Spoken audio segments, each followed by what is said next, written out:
నమస్తే అండి అందరికీ. ఈరోజు చింతకాయ తొక్కు పచ్చడి మేము ఎలా చేసుకుంటామో చూపిస్తా ఉన్నాను. మేము బాగా తింటాం చింతకాయ తొక్కు పచ్చడిని. ముందుగా ఒక ప్యాన్ తీసుకొని ఆ ప్యాన్లో వేరుశనగ పప్పుని బాగా వేయించుకోవాలి. అవి వేగిన తర్వాత ఒక ప్లేట్లో తీసుకోవాలి. ఇప్పుడు కారానికి తగ్గట్టు ఎండుమిరపకాయలు వేసుకోవాలి. మేము కారం బాగా తింటాము. కొంచెం ఆయిల్ వేసుకోవాలి. బాగా వేడెక్కిపోయింది ప్యాను. కొంచెం కరివేపాకు,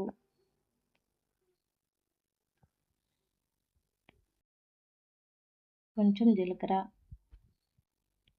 కొన్ని ధనియాలు అన్నీ వేసి బాగా వేయించాలి. బాగా వేగిన తర్వాత ఒక మిక్సీ గిన్నె తీసుకొని దాంట్లో వేయాలి. ఇది దంచుకుంటే ఇంకా టేస్ట్ ఉంటుంది. మాకు రోలు ఉంది కానీ దంచుకునే అవకాశం లేదు. కింద సౌండ్లు వస్తున్నాయని కింద వాళ్ళు వచ్చి పైన కంప్లైంట్ చేస్తున్నారు, అందుకని దంచుకోవట్లేదు. ఇప్పుడు మళ్ళీ టమాటాలు వేసి కొంచెం నూనె వేసి బాగా మగ్గనివ్వాలి. మూత పెట్టేసి కాసేపు మగ్గనిస్తే సరిపోతుంది. ఇప్పుడు ఎండుమిరపకాయలు వేసి పెట్టాం కదా మిక్సీ గిన్నెలో, అదే గిన్నెలో వేరుశనగపప్పుని వేసి కొంచెం ఉప్పు, మనకు టేస్ట్కి తగ్గట్టు ఉప్పు వేసి మిక్సీ పట్టుకోవాలి. చూసారు కదా, ఇలా పట్టుకోవాలి. ఇప్పుడు కొంచెం చింతకాయ తొక్కు, వెల్లుల్లి రెమ్మలు,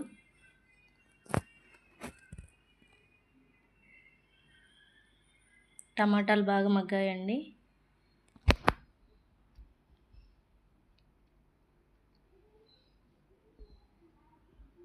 మిక్సీ గిన్నెలో టమాటాలు కూడా వేసుకోవాలి.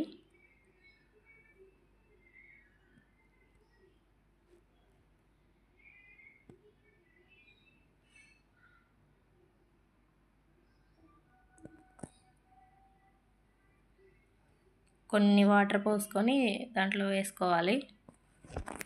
మరి గట్టిగా కంటే కొంచెం వాటర్ పోసి పడితే కొంచెం ఫ్రీగా పట్టిద్ది కదా మిక్సీ. కచ్చాపచ్చగా పట్టుకోవాలి, మరీ చట్నీలాగా పట్టుకోకూడదు పచ్చళ్ళని. ఇలా పట్టుకుంటేనే బాగుండిద్ది.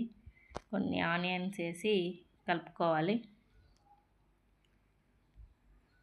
కావాలంటే పోపు కూడా పెట్టుకోవచ్చు, నేనైతే పోపు పెట్టలేదు. ఇంతేనండి, సింపుల్గా.